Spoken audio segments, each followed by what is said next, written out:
Hello, friends. Welcome to Study Room, the place of learning. Hello, my dear friends. I welcome you all in my channel, Study Room. So, today I brought the chapter 2 of class 9th. This is a short note video. मैंने यहाँ पे अपने notes hand written notes को यहाँ पे आपको presentation के through YouTube के थ्रू आपको सुनाने के लिए यहाँ पे आया हूँ मैं। और आज मैं वीडियो लेकर आया हूँ, is matter around us pure और नॉट। क्या हमें पता है कि जो हमारे अराउंड मैटर है वो प्योर है कि नहीं है।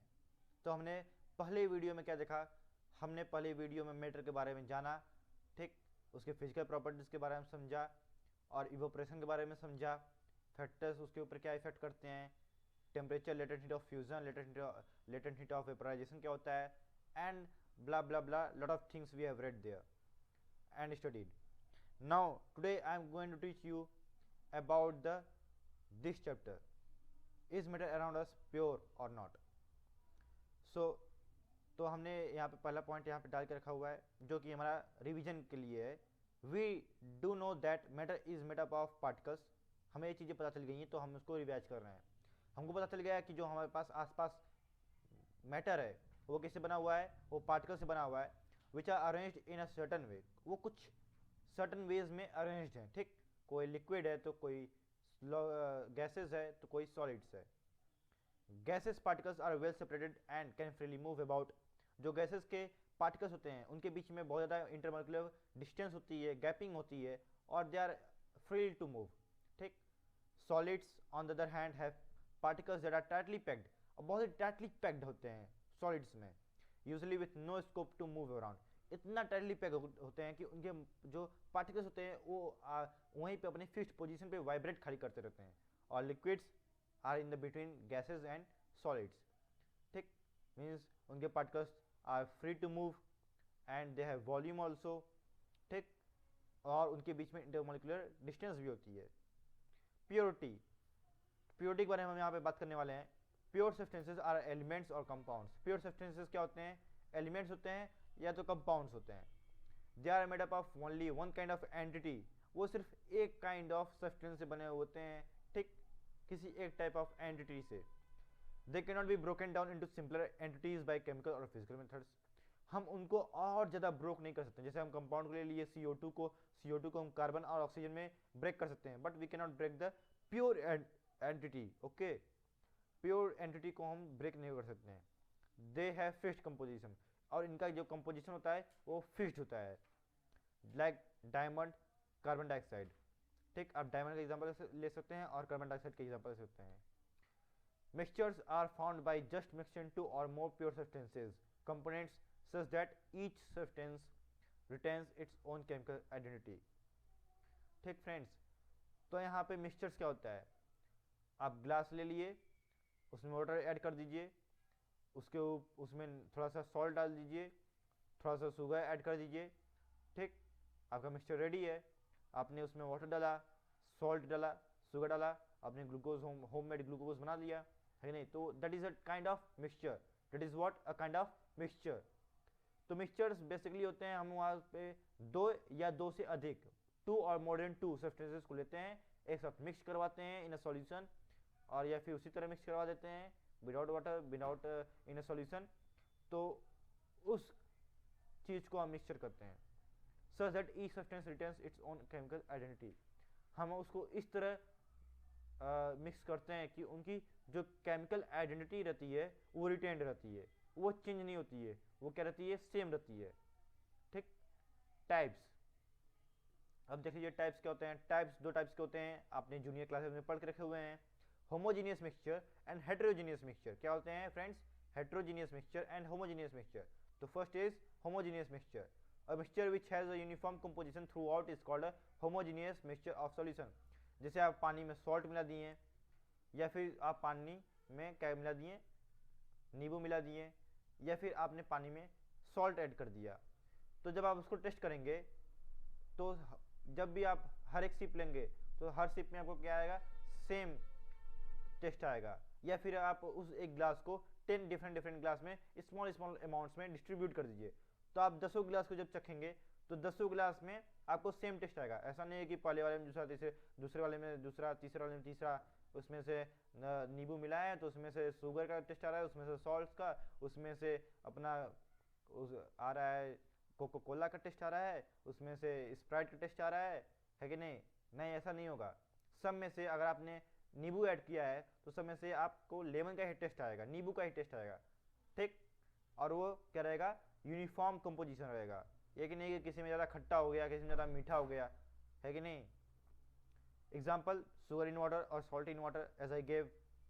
Now second, heterogeneous mixture. A mixture which contains physically distinct parts and has a non-uniform composition is called heterogeneous mixture. जैसे आप ले लीजिए पानी, ले लीजिए, उसमें सैंड ऐड कर दीजिए, उसके बाद आपने सॉइल ऐड कर दिया, तो सॉइल और सैंड क्या हो जाएंगे जब मिक्स कर देंगे वाटर में, तो वो हेट्रोजीनियस मिक्सचर बन जाएगा। क्यों? क्योंकि जब नीचे वाली सरफेस वो भारी होते हैं, they are heavy, so they will settle at the down, but at the surface there will be less amount of soil and sand. Soil sand का जो कंपोनेंट रहेंगे वो सरफेस से कम रहेंगे वाटर के, but at the down, at the surface, at the bottom there will be more concentration of soil and sand. So ये होता है heterogeneous solution, heterogeneous mixture, sorry, heterogeneous mixture. Examples, mixture of salt and iron filings. आप salt ले लीजिए, छोटे छोटे iron filings आते हैं, उनको मिक्स कर दीजिए, या फिर सैंड में या फिर सॉइल में, जिसमें भी मिक्स कर दीजिए। Second, sand and sugar. Sand को ले लीजिए, शुगर को ले लीजिए, दोनों को मिक्स कर दीजिए, तो आपका हेट्रोजीनियस सॉल्यूशन बन गया। सॉरी, फिर से मिस्टेक हो गई, heterogeneous mixture. Physical and chemical changes. Physical and chemical changes के बारे में I am very very sure that you have read in the junior classes, और बहुत ही अच्छे तरीके से आपको आता होगा, क्योंकि वह सभी बच्चों का फेवरेट टॉपिक होता है। वो बच्चों को बहुत ही इजीली समझ में आता है। क्यों? पेपर को लिए जला दिए, केमिकल चेंज हो गया, पेपर को फाड़ दिए, फिजिकल चेंज हो गया, पेपर को लिए माचिस जला दिए, ठीक ना? घर में कुछ पर्दा वर्दा मत जला देना, मम्मी बहुत मार मारेंगी। बहुत ही कीमती से पापा खरीद के लेके आते हैं, तो पर्दा जला दिए, पता चला एक्सपेरिमेंट करने के लिए, फिजिकल केमिकल चेंज देखने के लिए पर्दा जला दिए, अपना रजाई जला दिए, है कि नहीं? बुक कॉपी को जला दिए। हम देख रहे थे केमिकल चेंज हो रहा है कि नहीं? तो ऐसा मत कीजिएगा। सिंपली अगर आपको देखना है तो take a candle and burn it. Candle में दो चेंजेस होते हैं और दो कंडीशंस भी होती हैं। एग्जाम्पल्स कैंडल के ऊपर बहुत ही बन के आता है। तो अगर आप कैंडल को सीधे सीधे जला दे रहे हैं तो वहाँ पे क्या हो रहा है? केमिकल चेंज हो रहा है, वो सीधा जल जा रहा है पूरा और कुछ नहीं बच रहा है। बट वहीं पे आप उसको थोड़ा सा कैंडल को जला के टिल्ट कर देंगे तो देखेंगे कि थोड़ा जब मेल्ट होना शुरू हो जाएगा तो मेल्ट होकर नीचे गिरने लगेगा, तो वो वहाँ पे फिजिकल चेंज हो जाएगा। क्यों? क्योंकि एक फॉर्म से वो सेकंड फॉर्म में चेंज हो रहा है। आप पेपर को ले लेंगे, बर्न कर देंगे, वो ऐश में चेंज हो जाएगा, तो वहाँ पे केमिकल चेंज हुआ। बट वहीं पे अगर आप पेपर को टीयर कर दे रहे हैं तो the physical properties doesn't change. जब फिजिकल प्रॉपर्टी चेंज नहीं होती है तो फिजिकल चेंज होता है। But if the physical property मतलब कि वहाँ पे केमिकल प्रॉपर्टी चेंज होती है, जैसे फिजिकल प्रॉपर्टी से वो पेपर था, पेपर से ऐश हो गया, तो क्या बन जाएगा? वो क्या बन जाएगा? केमिकल चेंज हो जाएगा वहाँ पे। A substance is said to undergo a physical change when only the physical properties such as the shape, size, color or state of the substance change. No new substance is formed. तो वहाँ पे अगर shape change हो रहा है, size change हो रहा है, कलर चेंज हो रहा है, या फिर स्टेट चेंज हो रहा है, तो वहाँ पे क्या हो जाएगा? वो सिर्फ फिजिकल प्रॉपर्टी होगी, फिजिकल चेंज होगा, क्योंकि यहाँ पे सिर्फ फिजिकल प्रॉपर्टीज चेंज हो रही हैं, कोई केमिकल रिएक्शन नहीं हो रहा है, कोई केमिकल प्रॉपर्टीज चेंज नहीं हो रही है, सिर्फ फिजिकल प्रॉपर्टीज चेंज हो रही है। उसमें चेंज क्या हो रहा है? शेप चेंज हो रहा है, साइज चेंज हो रहा है, कलर चेंज हो रहा है, स्टेट चेंज हो रहा है, और कोई भी नया सब्सटेंस फॉर्म नहीं हो रहा है। जैसे वाटर ले लिए, वाटर सॉलिड से लिक्विड हो गया, लिक्विड से गैस हो गया, इसको केमिकल चेंज नहीं कहेंगे आप लोग, इसको आप लोग फिजिकल चेंज करेंगे, क्योंकि वो वाटर ही है, बस उसको हम लिक्विफाई कर दिए तो सॉलिड हो गया, सॉलिड से अगर उसे हम लोग हीट कर दिए तो लिक्विड हो गया, लिक्विड को और ज़्यादा हीट कर दिए तो वेपर में चला गया, है कि नहीं? Example, melting of ice, boiling of water, ठीक। A substance is said to undergo a chemical change when a new substance with completely new properties, physical and chemical, is formed. जैसे बर्निंग ऑफ वुड और paper, जैसे मैंने अभी आपको बताया। Souring of milk, एक बार milk अगर दही बन गई तो दही से आप दोबारा मिल्क नहीं बना सकते हैं, है कि नहीं? कोशिश मत कीजिएगा कि दही में पानी मिला दें, मम्मी बहुत मार मारेंगी, है ना? बड़ी मुश्किल से दही बनती है। A substance is said to undergo a chemical change when a new substance with completely new properties, मतलब जब भी कोई सब्सटेंस लेते हैं अगर उसकी कोई केमिकल प्रॉपर्टीज या फिजिकल प्रॉपर्टीज टोटली चेंज हो रही हैं, ठीक। Physical properties and chemical properties are changing totally. जैसे आप पेपर को बर्न किए वो एस में चेंज हो गया तो फिजिकल प्रॉपर्टी चेंज हो गई यहाँ पे, और यहाँ पे केमिकल रिएक्शन हुआ क्योंकि बर्न हुआ वहाँ से, है कि नहीं, वो चेंज हो गए, उसकी केमिकल प्रॉपर्टी भी चेंज हो गई। तो हम उसको क्या कहते हैं, केमिकल चेंजेस करते हैं। क्या कहते हैं friends, chemical changes. Solutions and their properties के बारे में पढ़ते हैं आप। सॉल्यूशंस क्या होती हैं और उनकी प्रॉपर्टीज क्या होती हैं। और solution is a homogeneous mixture of two और मोर सब्सटेंसेस। होमोजेनियस मिक्सचर होता है जिसमें कि टू और मोर सब्सटेंसेस होते हैं। A homogeneous mixture of two और मोर सब्सटेंसेस, एक होमोजेनियस मिक्सचर बनाएंगे जिसमें दो सब्सटेंस या दो से अधिक, two or two more than two substances होंगे, तो उसे हम उसे क्या कहेंगे, सॉल्यूशन कहेंगे। क्या कहेंगे फ्रेंड्स, सॉल्यूशन कहेंगे। प्रॉपर्टीज इसकी क्या होती हैं, its particles are too tiny and have a diameter less than 1 nanometer. Nm यहाँ पे मैंने लिखा है, मतलब उसको होता है nanometer. Its particles are too tiny, बहुत ही छोटे होते हैं, बहुत ज़्यादा छोटे होते हैं, and have a diameter less than 1 nanometre. ठीक। Second point, the particles are not visible to naked eyes. हम अपने नेकेड आइज से नहीं देख सकते हैं, जैसे हम बैक्टीरिया को अपने हैंड्स में या फिर कहीं आसपास नहीं देख सकते हैं नेकेड आइज से, like that only we can not see the very tiny particles of the solution through our naked eyes. हमें उसके लिए माइक्रोस्कोप लेकर रखना पड़ेगा, पापा को माइक्रोस्कोप लेते हैं बाजार से। Particles do not scatter a beam of light passing through it. जो पार्टिकल्स होते हैं सॉल्यूशन के, वो बीम ऑफ लाइट को स्कैटर नहीं कर पाते हैं। मीन्स मान लीजिए कि एक जो पार्टिकल्स होते हैं, पार्टिकल्स को आप एज ए मिरर समझ लीजिए। पार्टिकल्स को आप क्या समझ लीजिए, मिरर। मिरर से क्या होती है, जो लाइट होती है स्कैटर करती हैं, उसके ऊपर पड़ी, मिरर के ऊपर और रिफ्लेक्ट कर गई, क्या करी, उसके ऊपर पड़ी, ठीक, और रिफ्लेक्ट कर दी। मिरर की प्रॉपर्टी यही होती है ना कि कोई भी अगर उसके ऊपर लाइट पड़ रही है तो उसको रिफ्लेक्ट करना, तो रिफ्लेक्ट को हम लोग क्या करते हैं, स्कैटरिंग करते हैं। तो जैसे उसके ऊपर कोई लाइट पड़ रही है उसको स्कैटर नहीं कर पाती है कि नहीं, लेकिन मिरर क्या करता है। तो आप टाइनी पार्टिकल्स को ऐसे क्या कर मान लीजिए, मिरर मान लीजिए। जब उसको मिरर मानेंगे तो समझ में आने लगेगा। सॉल्यूशन में ये tiny particles as a mirror की तरह एक्ट नहीं करते हैं। किसकी तरह एक्ट नहीं करते हैं, मिरर की तरह, क्योंकि मिरर अगर होता वहाँ पे तो स्कैटर करता, क्या करता है, लाइट्स को स्कैटर करता है। इस वजह से यहाँ पे बोला गया है अ सॉलिड पार्टिकल्स नेवर, कहाँ गया, particles do not scatter a beam of light passing through it. ठीक। तो इसीलिए से जो स्कैटर नहीं कर पाते हैं बीम ऑफ लाइट को वो, क्योंकि they are not act as a mirror and hence do not show the Tyndall effect. और टिंडल इफेक्ट नहीं होता है। टिंडल इफेक्ट क्या होता है, टिंडल इफेक्ट में ये होता है जब कोई कोलाइडल सॉल्यूशन लेते हैं, क्या लेते हैं, कोलाइडल सॉल्यूशन लेते हैं। Colloidal solution you can take the example of your milk, जो आप रोज दूध पीते हो सुबह और शाम, है कि नहीं, बाहुबली बनना है आपको इसलिए दूध पीते हो, है कि नहीं। तो जो मिल्क होता है, मिल्क के पार्टिकल्स क्या एक्ट करते हैं, एज ए मिरर की तरह एक्ट करते हैं। क्या करते हैं, एज ए मिरर की तरह वो पार्टिकल्स को स्कैटर कर देते हैं। क्या करते हैं, पार्टिकल्स को, मतलब जो पार्टिकल्स होते हैं वो लाइट, बीम ऑफ लाइट को रिफ्लेक्ट कर देते हैं, स्कैटर कर देते हैं। ठीक। तो ये डिफरेंस हो गया, ध्यान से सुन लीजिएगा, नहीं समझ में आएगा तो फिर से बार रिपीट कर लीजिएगा। The solid particles never settle down on keeping undisturbed. जैसे कि आप ले लीजिए एक सॉल्यूशन ले लीजिए, बना लीजिए सॉल्यूशन किसका, नमक पानी का या फिर चीनी पानी का, सॉल्ट एंड शुगर।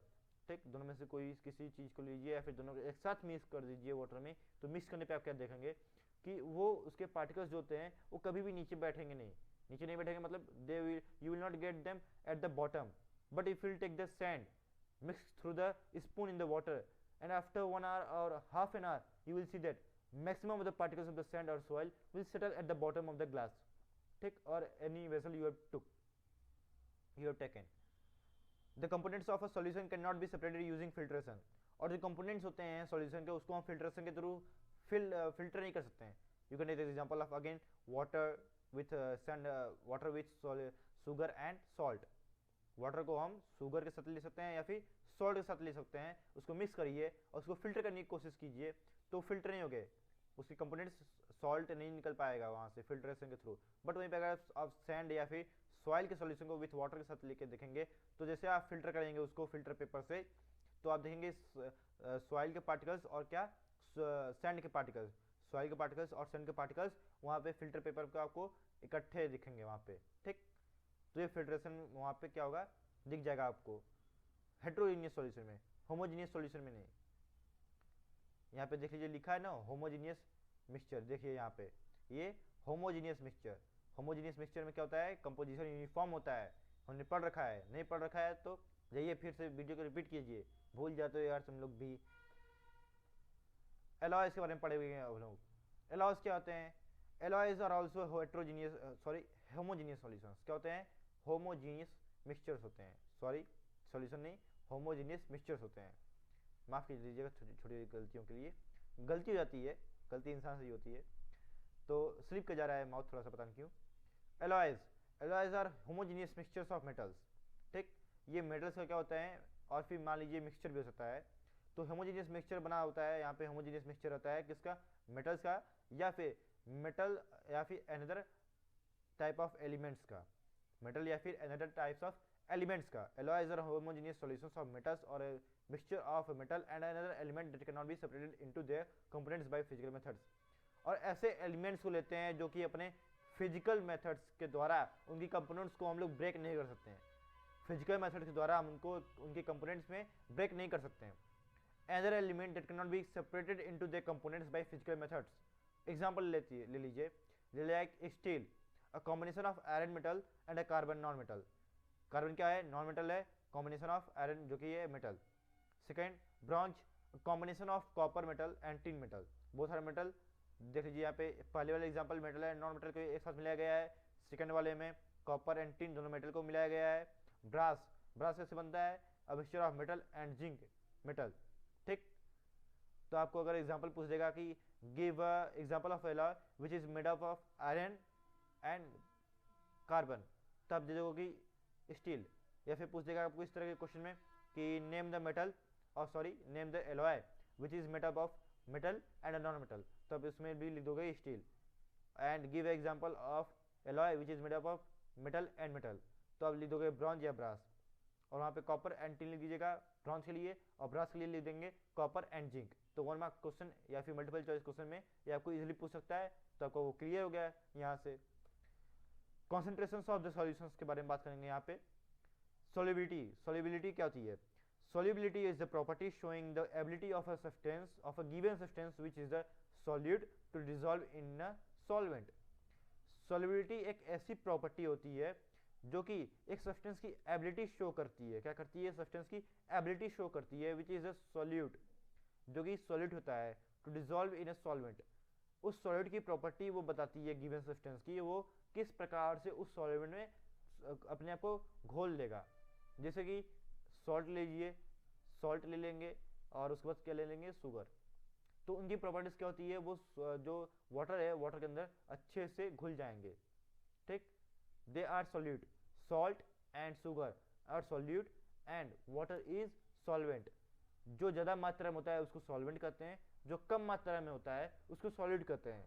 ठीक, it is measured in terms of the maximum amount of solute dissolved in a solvent at equilibrium। ठीक, it is measured in terms of maximum amount of solute। हम इसको कैसे मेजर करते हैं? Maximum amount of solute में major करते हैं, dissolved in solvent at equilibrium. Equilibrium means क्या होता है?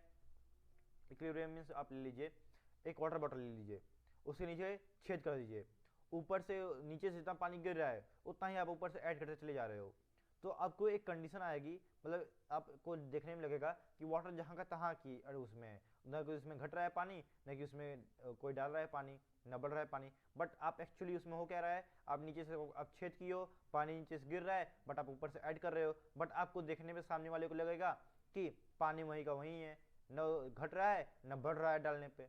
तो उसको उस चीज़ को हम इक्विलिब्रियम कहते हैं, जहाँ का है वहीं पे रहे, ठहरा रहे, बट इंटरनल प्रोसेसेस होती रहती हैं। ठीक, उसे हम लोग कहते हैं equilibrium. The resulting solution is called a saturated solution. और जो रिजल्टिंग सोल्यूशन हमको मिलता है उसको हम लोग क्या कहते हैं? सैचुरेटेड सोल्यूशन कहते हैं। फैक्टर्स अफेक्टिंग सोल्युबिलिटी, सोल्युबिलिटी को क्या फैक्टर्स अफेक्ट करते हैं? हाँ करते हैं। क्या क्या अफेक्ट करते हैं? चलिए पढ़ लेते हैं। टेम्परेचर, टेम्परेचर भैया हर जगह घुस जाता है।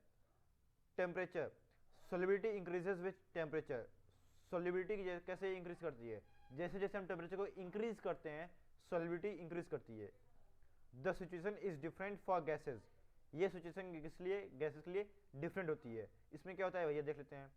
With the increase in temperature, जैसे जैसे हम टेम्परेचर को इंक्रीज करते हैं गैसेज में, ध्यान दीजिएगा, they become less soluble in each other and in water. वो एक दूसरे में सोल्यूबल कम होते चले जाते हैं, लेस सोल्यूबल होते हैं in water, but more soluble in organic solvents, but they are more soluble in what? But more soluble in organic solvents।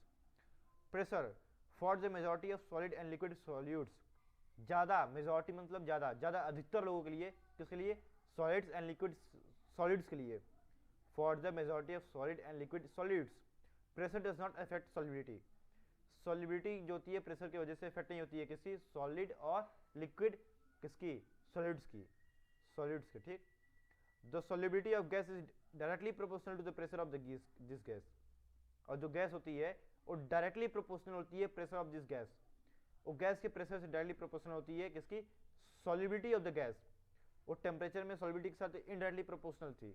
आप टेम्परेचर बढ़ाओगे, solubility of the gas will decrease, if you will increase the solubility of the gas then the temperature will decrease. तो ये indirectly relation हो गया, और directly relation किसमें हो गया, प्रेशर के साथ हो गया, सॉल्युबिलिटी का। Solubility of the gas is directly proportional to the pressure of this gas, ठीक, सिंपल था, समझ गए, नहीं समझ में आया फिर से स्किप कीजिए 1 minute 2 minute before and then again watch it. Types of solutions based on the concentration of the solution, ठीक, types of the solutions based on the concentration of the solutions के बारे में हम लोग पढ़ने जा रहे हैं। तो यहाँ पे basically 3 types of the solution exist based on the concentration of the solution and what are they, dilute, concentrated, saturated solution, ठीक। अब यहाँ पे कुछ वेज होते हैं कंसंट्रेशन ऑफ सॉल्यूशन को रिप्रेजेंट करने का, वो क्या होते हैं, चलिए पढ़ लेते हैं। Ways of representing the concentration of the solution, the concentration of a solution can be represented in many ways. First, mass by mass percentage of a solution equal to, formula क्या होता है, मास ऑफ सॉल्यूट आप ऊपर रखोगे, divide करोगे mass of solution के साथ और मल्टीप्लाई कर देंगे 100 के साथ, same as your percentage formula, जितना नंबर आप पाए हो उसको ऊपर रखो, जितने नंबर का था उसको नीचे रखो, मल्टीप्लाई बाय 100 कर दो, है कि नहीं। मान लो 30 मार्क्स का क्वेश्चन पेपर था, आपने बाय 28, अरे वाह 28 पा गया मैं तो, 28, ठीक, तो 28 को ऊपर रखेंगे, डिवाइड करेंगे 30 से, इंटू कर देंगे 100 से, तो आप कितना परसेंटेज पाए हो 30 आउट ऑफ में, ठीक, 30 मान लीजिए 100% आपका है, आपने मार्क्स पाए हैं 28, तो आपका वो 28 कितना परसेंटेज हुआ 30 में से, ठीक, तो आपका निकल के आ जाएगा। Second, mass by volume percentage of a solution equal to mass of solute रखेंगे अपॉन, यहाँ पे मास ऑफ सॉल्यूशन की जगह वॉल्यूम ऑफ सॉल्यूशन रखेंगे, क्या, मास ऑफ सॉल्यूशन की जगह रखने की जगह आप वॉल्यूम ऑफ सॉल्यूशन रखेंगे, मल्टीप्लाई बाय 100 कर देंगे, तो आपको मास by volume percentage of the solution निकल के आ जाएगा। ये 2 क्वेश्चंस आपको एनसीईआरटी में देख के रखा हुआ है बुक्स में, बुक चैप्टर के बीच में, आप जाइए उसको सॉल्व कीजिए, सॉल्व करने के बाद 100% गारंटी देता हूँ आपको समझ में आ जाएगा। बट हाँ, फॉर्मूला को लर्न कर लीजिएगा, फॉर्मूला आपको लर्न रहेगा तो क्वेश्चन को सॉल्व करने में ईजी रहेगा। So friends, at the last, thanks for watching. Please like, share and subscribe my video. If you haven't subscribed yet, please subscribe it and don't forget to hit the bell icon so that our first video reaches to you all. Okay friends, thanks for watching. Be healthy, be safe. Jai Hind, Jai Bharat.